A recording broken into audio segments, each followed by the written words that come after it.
Salut à toutes, salut à tous, ravi de vous retrouver sur la chaîne Rivers Basket Session après un long week-end, un long et gros week-end de basket. Il y avait un paquet de matchs au programme, on va décrypter tous les matchs du week-end comme vous le savez. Le lundi matin, on essaye de se faire un gros bilan du week-end, alors peut-être pas exactement tous les matchs, mais on va aborder plusieurs choses. Et pour ça, je suis rejoint cette fois-ci non pas par Shai Mamou, mais par Théophile Messer. Salut Théo. Salut Antoine, grosse responsabilité de remplacer Shai tôt le matin comme ça, là, c'est pas simple. Mais ça va, je suis sûr que tu vas assurer. Théo, notre rédacteur en chef de Rivers, donc voilà, il y a du lourd avec moi ce matin. Et donc écoute, je vais faire d'abord peut-être un rappel des scores. Samedi soir, les Sixers ont éliminé les Nets en gagnant 96-88 sans Joel Embiid. Ça fait 4-0 dans cette série, donc un sweep. Le premier coup de balai est le seul coup de balai qu'il y aura, notamment en tout cas au premier round. Les Suns ont battu les Clippers 112-100 et mènent maintenant 3-1. Le Heat a battu les Bucks 121-89 et mène 2-1. Les Lakers ont battu les Grizzlies 111-101 malgré 45 points de Morant et ça fait donc 2-1 pour les Lakers. Ensuite, on passe au match de dimanche. Les Knicks ont battu les Cavaliers 102-93 et mènent 3-1. Les Warriors ont battu in extremis les Kings 126-125. Ça fait 2 partout dans la série. Boston a refait le break en battant Atlanta 129-121. Ça fait 3-1. Et Minnesota reste en vie en prenant le dessus sur Denver après prolongation 114-108. Et ça fait 3-1 pour Denver. Les Wolves qui évitent le sweep. Et donc, du coup, au premier tour, il ne pourrait y avoir qu'un sweep, c'est Philadelphie. Qu'est-ce que tu retiens en priorité de ce week-end, Théo? Quel match te marque le plus? Mais écoute, alors c'est un peu paradoxal peut-être, mais j'avais envie de parler du match des Wolves parce que j'ai entendu une stat assez folle, alors j'espère bien l'avoir entendu, mais a priori les Wolves n'ont jamais été sweepés de toute leur histoire. Ce qui est assez fou quand même pour une équipe si c'est Je n'aurais pas parié dessus, tiens, tu ouais, vois. exactement, donc si ça s'avère vrai, alors j'irai pas, je parierai pas toute ma maison hein, sur la véracité de cette stat, c'est une stat que j'ai entendue en regardant le match, mais en tout cas, ouais, voilà, belle réaction d'orgueil, je trouve, de Minnesota, et finalement, je suis un peu surpris parce que j'avoue que j'ai pas forcément pris beaucoup de plaisir à avoir joué les Wolves cette saison. Mais sur la fin d'année, là, alors que quand on avait fait les podcasts au moment du play-in, moi je mettais pas une pièce sur eux, même pour sortir du play-in. Je trouve quand même que cette équipe, il y a des éléments qui sont vraiment intéressants pour l'avenir. Et puis on les a vus un petit peu sur le terrain lors des confrontations face à Denver. Moi j'ai bien aimé ce match 4 remporté par Minnesota. Je l'ai trouvé vraiment très intéressant en fait, de bout en bout.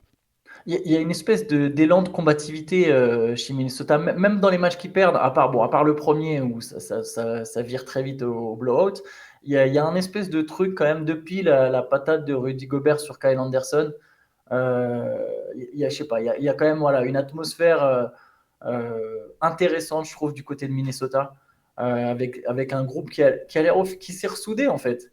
Qui s'est ressoudé où j'allais dire, l'éclosion d'Anthony Edwards, vraiment en tant que superstar et franchise player de cette équipe, on sent qu'on assiste à quelque chose. Lui, il avait dit justement qu'il était hors de question qu'il se fasse sweeper, que c'était pas fini, et il a assumé clairement sur ce match 4. Sur ce match 4 quoi. Ouais, bah complètement. Bah, il est vraiment très bon. Et en fait, je trouve qu'il y a des dynamiques assez fortes qui se dégagent, qui donneront peut-être des pistes pour la suite. À voir. Là, c'est vrai qu'en termes même d'ajustement stratégique, j'ai trouvé ça intéressant. Les Wolves, en fait, ils font un. Bon, le match, ça va, ça vient. Minnesota part très fort, Denver revient, Denver repasse devant. Finalement, Minnesota repasse devant dans le troisième. Et ce qui était intéressant dans le troisième, c'est que c'est deux équipes qui ont vraiment une mauvaise défense en jeu de transition, ce qui est souvent le cas en fait, les équipes qui jouent grand. Et ce qui était intéressant, j'ai trouvé, c'est que finalement, il y a un moment où Minnesota a réussi à passer devant en fait en sortant Carl Anthony Towns. Donc c'est pas simplement, là, c'est pas, j'ai rien contre Towns là-dedans, mais en fait simplement c'est parce que pour attaquer, les Wolves n'ont pas besoin de Rudy Gobert en fait. Donc ils peuvent jouer vite quand il y a que Rudy Gobert comme grand sur le terrain, ils peuvent jouer vite en attaque. Et ça, j'ai trouvé ça intéressant, et notamment sur la fin du troisième quart-temps où pour contrer ça, Denver a essayé de jouer small ball, et Minnesota est resté avec Rudy Gobert et ses joueurs extérieurs, et ils ont pu même creuser l'écart, ou du moins ils ont pas trop subi face au small ball proposé par Denver. Ça, j'ai trouvé ça intéressant. Bon, après, c'était peut-être juste un fait de match, un fait de jeu, mais voilà, ces choses-là, je les ai trouvées intéressantes. J'ai aussi trouvé intéressante que Chris Finch fasse appel à Austin Rivers, qui a joué peu, mais qui était très bon, parce que c'est vrai que je m'interrogeais un petit peu, je me demandais même s'il était blessé, diminué. Je trouve que c'est quand même un joueur qui est expérimenté, qui peut jouer des deux côtés du terrain, qui joue juste dans son registre de role player. Et là, il était bon. Donc voilà, ces choses-là, je les ai trouvées plutôt intéressantes du côté de Denver, de Minnesota, pardon. Rivers, d'ailleurs, qui en 11 minutes termine avec plus 8, c'est le meilleur différentiel de l'équipe des Wolves, avec Kyle Anderson qui est aussi à plus 8. Sur ce que tu dis sur Kat, pareil, je ne veux pas enfoncer Kat, mais bon, il a eu des problèmes de faute qui ont expliqué le fait qu'il sorte. Il est sorti pour 6 fautes. Euh, ça devient une constante. Mais ce que j'ai trouvé intéressant, c'est que justement, le moment où il sort, c'est le moment où, en prolongation, le moment où il prend sa 6e faute, Minnesota finalement joue mieux et remet un espèce de run. Bon, auquel les Nuggets ont fini par répondre, hein, ils ont fini par recoller à un point, mais quand ça se détache, vraiment, c'est quand Nickel Alexander Walker est en poste 4, il met 2 paniers à 3 points. Et il y a encore ce schéma avec un seul big dont tu parlais, un seul big qui était Rudy Gobert, Anthony Edwards qui a plus d'espace, Mike Conley. Euh, ça peut être un plan de jeu intéressant. Après, voilà, j'imagine qu'ils ils vont pas limiter le temps de jeu de Karl Anthony Towns sur un Game 5 alors qu'ils jouent leur survie, mais il y a peut-être des enseignements à tirer pour la suite, en fait, pour les Timberwolves. Ouais, complètement. D'autant que, enfin, honnêtement, sur les matchs de cette série, je trouve Rudy Gobert excellent, Ouais. notamment en attaque. Et ce qui est intéressant, en fait, quand il est sur le terrain, c'est qu'il joue rebond offensif. Donc, en fait, il monopolise beaucoup Jokic. Alors, hier, ça se voit peut-être pas tellement parce que Jokic tape finit à plus de 40 points. Mais défensivement, je pense que Rudy est un des joueurs qui fait le plus travailler Nikola Jokic en permanence tout du long. Je peux pas dire qu'il l'épuise parce qu'en fait, si on regarde ses stats, elles sont très bonnes sur la série. Nicolas, les stats de Jokic sont très bonnes, mais il n'y a rien qui est gratuit, quoi. Tout, il doit bosser pour chacun des paniers qu'il va mettre, pour chacun des rebonds qu'il va prendre. Et je trouve que Rudy fait une série là vraiment excellente. Je suis tout à fait d'accord avec toi. Il a fait quelques petites erreurs, enfin des petits marchés, des machins comme ça, mais dans l'ensemble, moi je suis d'accord, je trouve aussi qu'il a fait un très bon match. Et Jokic, au final, ça rejoint à un moment une hypothèse que j'ai qui n'est pas vérifiée, mais pour moi, quand Jokic il marque 40 points, c'est bon signe pour mon équipe en fait. Hmm. Ça veut dire qu'il a été obligé d'aller. De toute façon, on sait que Jokic n'est peut-être pas le joueur le plus fit de toute la ligue, donc tu as intérêt, si tu te dis que ta série est longue, à le forcer à travailler comme tu dis. Et Gobert est capable. Il va pas le stopper en 1 contre 1, on voit bien, il met 43 points, mais il va le faire travailler pour ses paniers. À la fin, Jokic, il est un peu court sur son tout dernier tir, justement, le tir pour revenir encore à 1 point. Il est un peu court, il y a peut-être aussi un peu de fatigue dans les jambes, hein, il est grand ouvert, et c'est possible qu'il y ait un peu de fatigue à ce moment-là du match.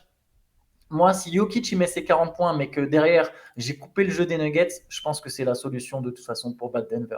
Peut-être que Minnesota sera trop juste pour le faire, mais je pense que sur la suite des playoffs, c'est vraiment la solution. Il y a des équipes qui ont des bons pivots, je pense à DeAndre Ayton, alors qu'il ne pourra peut-être pas faire le travail défensif du Rudy Gobert, mais qui est capable aussi. Voilà, moi, c'est un plan que je garderai en tête au moment d'affronter Denver. Ouais, c'est clair. Sachant que bon, faut quand même rappeler, voilà, effectivement, Denver, les Wolves l'ont remporté en prolongation. Denver a fini le quatrième quart-temps sur un 12-0, je Ouais, un crois. Donc, 12-0, ouais. il aurait vraiment pu se terminer en sweep. Ouais. Ça s'est joué à pas grand-chose. Mais effectivement, j'ai trouvé intéressant quand même les ressources que les Wolves ont trouvées derrière Anthony Edwards qui met un 3 points à la fin, qui est vraiment pas cadeau même pour. Enfin, qui est vraiment très fort. Donc, Magnifique, cette ouais. équipe, bon, là, l'été va se passer, on verra si ça bouge au niveau du roster, mais je pense qu'elle a beaucoup appris de cette saison et de ses playoffs, en fait, même si, bon, on est d'accord, on les voit parvenir de 3-1 pour accéder au second tour, mais je pense qu'il y a quand même des éléments assez forts pour que le front office puisse bosser cet été et espérer avoir une équipe vraiment compétitive malgré tout l'an prochain. Tu t'as parlé d'un match qui s'est joué à peu de choses. Je te propose du coup d'embrayer sur un autre match qui a été très très serré tout du long et avec beaucoup de suspense. Le match gagné par les Warriors contre les Kings, 126-125. Victoire très courte. Euh, Obligé de mentionner l'erreur de Stephen Curry, c'est-à-dire qu'il y avait 5 Ouais. points avec 40 secondes, oui, un peu moins de 40 secondes à jouer. Stephen Curry qui demande un temps mort alors que les Warriors n'en ont plus, ce qui offre donc un lancer franc de faute technique plus la possession. Et sur cette possession, après un énième rebond offensif d'Aaron Fox a marqué à 3 points. Et donc les Kings sont revenus à 1 point et ont même eu une occasion de tuer le match avec Harrison Barnes, l'ancien des Warriors, qui a raté le game winner. Mais ça a été très très chaud au final pour Golden State. Ouais, match superbe. Parce qu'effectivement, au bout du compte, je pense que ce qui a fait la différence, c'est quand même la maturité de cette équipe des Warriors. Ouais. parce que les possessions avant cette faute technique, enfin le temps mort Mm. demandé par Stephen Curry, les Kings se sont vraiment précipités en fait. Ils ont vraiment très mal géré les possessions qui avaient précédé ce fait de jeu, alors que voilà, les Warriors étaient vraiment plus en contrôle. Malgré tout, ce que je trouve vraiment, voilà, c'est les Kings, quoi qu'il arrive, ont prouvé que leur saison régulière, c'était pas un leurre, parce qu'ils ont quand même trouvé derrière les ressources pour revenir et avoir potentiellement le tir de la gagne. Le shoot que prend Harrison Barnes, c'est un shoot qui peut mettre, enfin, c'était pas un tir de, comment dire, chanceux Non, ou non, il est improbable. ouvert. Il est ouvert, De'Aaron Fox, voilà, il y a une magnifique défense de Draymond et de Stephen Curry Ouais. pour empêcher De'Aaron Fox, qui a encore une fois été extraordinaire sur la fin de match. Stoppé, il trouve Harrison Barnes. Bon, bah, le tir rentre pas. Finalement, je pense que les Warriors s'en sortent très bien, vu le scénario des 40 dernières secondes. Ils auraient très bien pu se retrouver menés 3-1. Maintenant, ce qui est intéressant, c'est de savoir si la pression s'inverse pas un petit peu, quoi. Parce Ben que si. voilà quoi. C'est encore une fois, c'est une équipe jeune qui affronte une équipe expérimentée. Le match 5 sera à Sacramento. Il y a une très grosse ambiance. Alors on sait comment une grosse ambiance à domicile, ça peut te galvaniser. Mais quand t'es mal mis et que ta salle elle est silencieuse parce que t'es en galère, ça peut aussi te mettre une pression accrue. Donc ce match, en tout cas, ça sera un match à pas rater, quoi. Ouais, mon scénario est en marche. À 2-0, j'avais annoncé que les Warriors allaient gagner 4 de suite. Je pense que l'inexpérience, elle s'est sentie. Sur les possessions, là, comme tu dis, tu as tout à fait raison. Il y a Malik Monk qui, à un moment, précipite en fonçant dans le tas. Derrière, il y a Harrison Barnes qui prend un tir alors qu'il reste 10 secondes à jouer sur la possession, 17 secondes à jouer sur la possession. Pareil, il n'y a pas d'urgence. Et tu sens ces petites erreurs, ce petit manque de contrôle. Pourtant, les Kings sont très bien battus. Il y avait 10 points de retard à l'entame du quatrième quart-temps. Ils avaient 10 points de retard avec les Warriors qui avaient fait un gros troisième quart-temps. Et on aurait pu croire qu'ils allaient s'éteindre. Non, non, les Kings sont revenus à la charge, ils sont même repassés devant. C'est vraiment une équipe qui joue bien, mais là, on a senti le petit manque d'inexpérience. Et là, sur un game, en fait, jouer à 2-2, c'est vraiment pas la même chose que de jouer à 0-0. Et je pense que là, plus tu vas loin dans la série, plus l'expérience, elle va se faire ressentir. Et les Warriors, même s'ils sont pas toujours dans le contrôle, il y a des erreurs en défense, il y a des turnovers. Là, je suis d'accord avec toi, il y a un vécu, quoi. On est déjà passé par là, on sait ce qu'il faut faire dans cette situation. Ouais, et puis c'est vrai que, bon, t'as bien fait d'ouvrir en parlant de Stephen Curry, mais il a été quand même extraordinaire sur le Ouais, match, hein. Il incroyable. met des shoots vraiment 32 incroyables points. justement pour essayer de tuer le match. Et c'est vrai que, bon, alors, moi, j'enlèverais aux Kings, hein, qui ont fait un bon match aussi dans la globalité. Ça s'est joué à peu de choses. Ce qui est vrai que ce qui est intéressant pour les Warriors, c'est qu'il y a un certain nombre de voyants qui semblent être au vert. Klay Thompson fait un bon match. Jordan Poole fait enfin un bon match. Draymond Green, qui revenait de suspension, a été excellent. Kevin Looney, précieux comme toujours. Tu sais à quel point Mm. je kiffe ce joueur. Voilà, on a l'impression que. Et puis Wiggins, qui finalement, au bout du compte, depuis qu'il est revenu, est Elle se plutôt remet en bon rythme. et est en Ouais, train de monter en rythme et en ouais, pression. tu sens qu'il monte Euh, en régime. je m'attendais pas forcément finalement à ce qu'il retrouve aussi vite voilà, qu'il se Ses remette jambes, ouais. aussi vite dans le bain. DiVincenzo, que je trouve il s'est vraiment parfaitement adapté. C'est vrai que finalement là il y a enfin la rotation qu'espéraient les Warriors, je pense, c'est-à-dire que si Poole est dans un bon jour, bah, il est dedans. Et s'il est pas bon, qu'ils ont besoin de défense, ils le sortent et ils mettent DiVincenzo, et tu perds pas en fluidité collective, tu perds pas voilà, dans la continuité du jeu. Donc non, ce qu'il faut, c'est que pour les Warriors, pour les fans des Warriors, il faut que Golden State prouve que l'équipe est capable de gagner à l'extérieur. C'est surtout ça, de toute façon, parce que si chaque équipe continue de gagner à domicile, l'avantage sera forcément pour les Kings. Il y a un ajustement que je trouve intéressant, c'est Draymond Green qui a demandé à sortir du banc parce qu'il trouvait que dans le Game 3, au final, les Warriors attaquaient mieux avec plus d'espace et avec un seul big. Euh, donc au final, il a laissé sa place. Il a laissé sa place. Il a dit que Kevin Looney méritait d'être titulaire et que c'était à lui de sortir du banc. Je ne sais pas si ça Jordan Poole sera. plutôt. Ouais, mais enfin oui, c'est Jordan Poole qui du coup a pris de facto sa place, mais c'est-à-dire qu'il voulait laisser un seul intérieur dans le Oui, ok. 5 et il voulait pas que ça soit lui le seul intérieur, mais que ça Ouais. reste Kevin Looney qui garde sa place. Euh, Kevin Looney qui finit à 8 points, 14 rebonds et 6 passes. Draymond Green qui fait 12 points, 10 rebonds, 7 passes, qui a été très fort en défense. Il rate des tirs, hein. Il a pris beaucoup de tirs, il a pris 14 tirs. Je crois que j'avais pas vu Draymond prendre autant de tirs depuis très très longtemps, mais il en rate. Les Warriors ont eu beaucoup de situations de lay-up où ils ont raté des petits tirs de près. Kevin Looney a raté des dunks. Mais bref, tout ça pour revenir sur cet ajustement. Je ne sais pas si Kerr va oser continuer là-dessus, mais je trouve ça intéressant, le parti pris de se dire on joue avec 4 extérieurs, on va jouer full offensif et on va poser des problèmes parce que les Kings défensivement, il y a des vraies largeurs, quoi, en fait. C'est-à-dire que les Warriors, on sait qu'ils seront capables de faire des stops. Les Kings l'ont fait aussi par moment, mais je trouve qu'il y a quand même un petit écart en faveur de Golden State au niveau de la défense, notamment dans les moments clés. Ouais, non, c'est clair. Après, c'est vrai que je voudrais saluer. Moi, j'ai longtemps quand même été ultra sceptique en ce qui concerne De'Aaron Fox. Euh, bon, cette année, c'est même pas qu'il m'a donné tort, mais cette année, il m'a convaincu que c'est un vrai joueur. Voilà, c'est pas une surprise à ce moment-là de la saison de dire un truc pareil. Mais j'aime bien, moi aussi, le fait que des fois, c'est lui qui prend Curry. Et un peu Ouais. à la manière de Devin Booker sur lequel on reviendra du côté de Phoenix, où bah, je trouve ça vraiment cool en fait, ces joueurs qui sont forts offensivement, qui se font une place dans la ligue parce qu'ils sont forts offensivement, et puis au bout d'un moment dans leur carrière, bah, ils commencent à apporter ce deuxième élément défensif, d'autant qu'ils ont les qualités athlétiques pour le faire. Voilà, moi je trouve ça super pour les Kings pour l'avenir parce qu'en fait, Fox, on se posait aussi des questions un petit peu en termes de leadership. Est-ce qu'il pouvait être en plus d'être le meneur de jeu, être le meneur d'hommes. Bah ça, je trouve que c'est des signes forts en fait. Tu donnes des signaux forts au reste de l'équipe. Donc je trouve ça vraiment intéressant, même si voilà, on sait que les Kings, ne serait-ce que parce que l'un de leurs principaux playmakers, c'est Domantas Sabonis, c'est compliqué d'être une équipe très forte défensivement pour l'instant en tout cas. Ouais, ouais, c'est vrai. J'ai l'impression qu'il y a une espèce de conscience du moment, de l'importance que ça représente, une forme de maturité.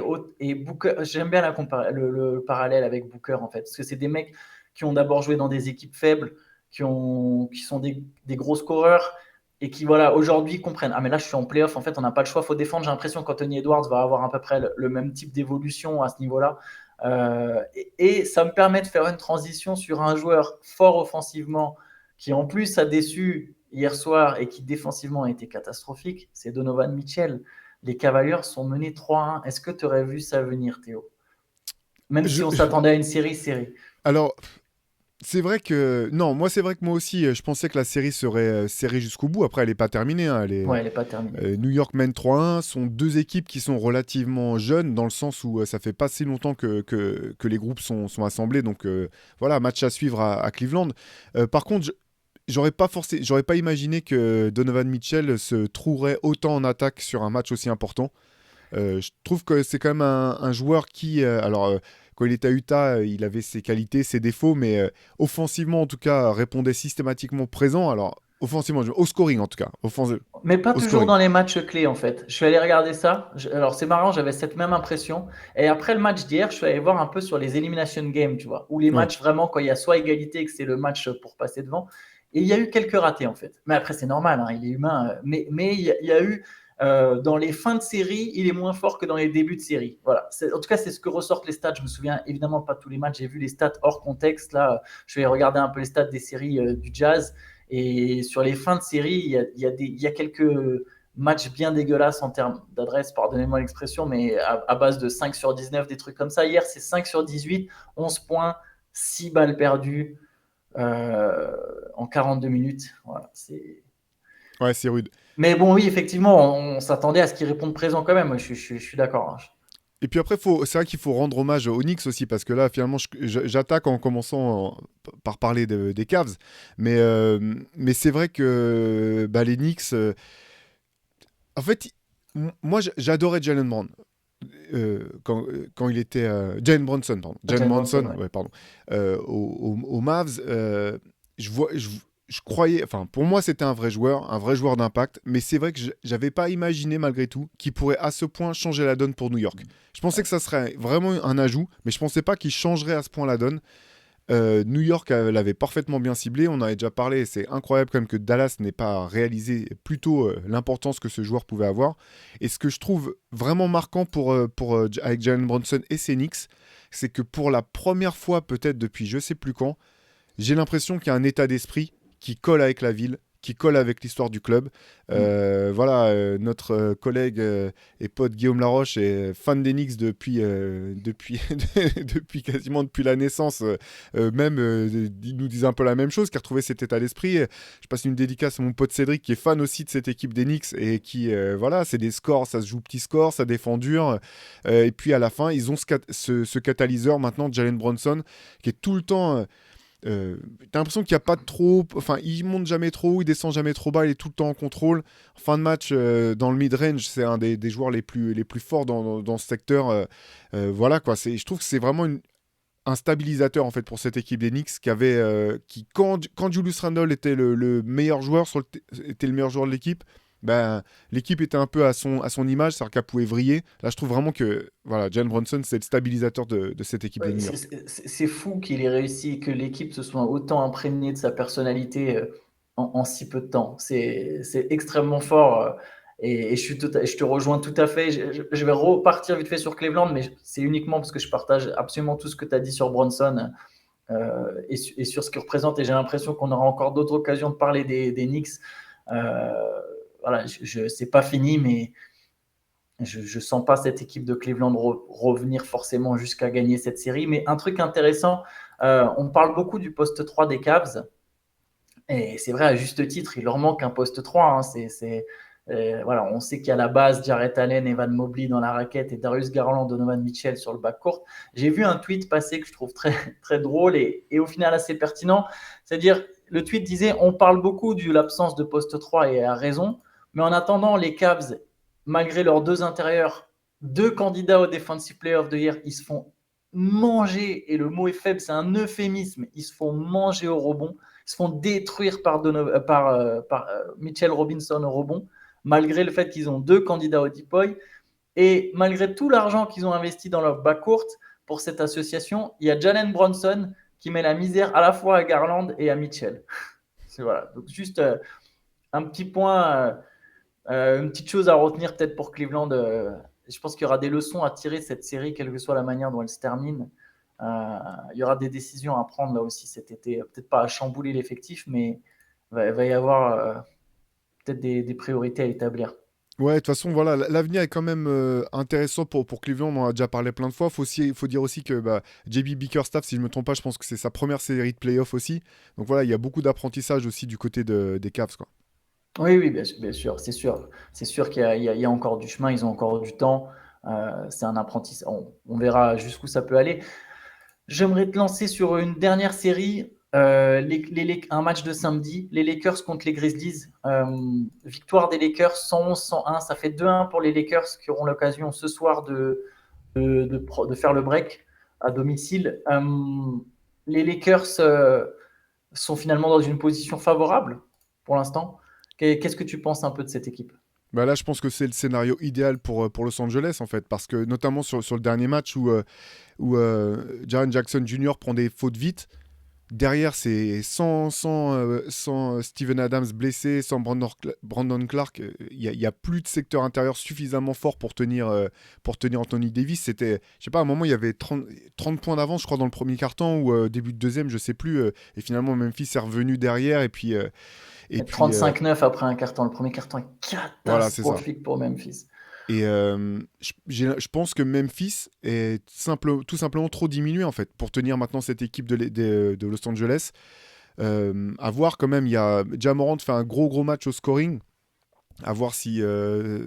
Mais avec l'essentiel de ses points dans le quatrième carton, une fois que le match est déjà plié en gros. Ouais. Donc bon, après, c'est pas inutile, hein, c'est quand même sursaut d'orgueil. Tu veux dire, bon, bah, on va pas partir baisser les bras. Je pense pas que vu le scénario, c'est pas des stades vides pour moi, d'une certaine Oui, manière, je vois ce que tu veux dire. du moins dans l'état d'esprit.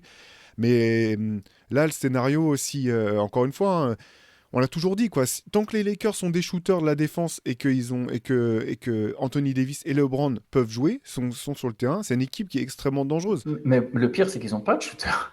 Ouais, Ils ont, non, mais ils en ont plus ils- qu'en début de saison, je voulais dire, Ouais, plutôt, simplement. c'est sûr. Mais là, par exemple, Mais ils t'as font raison, ouais. 7 qui gagnent un match en faisant 7 sur 28 à 3 points. Moi, je serais inquiet pour les Grizzlies hein, sur ça.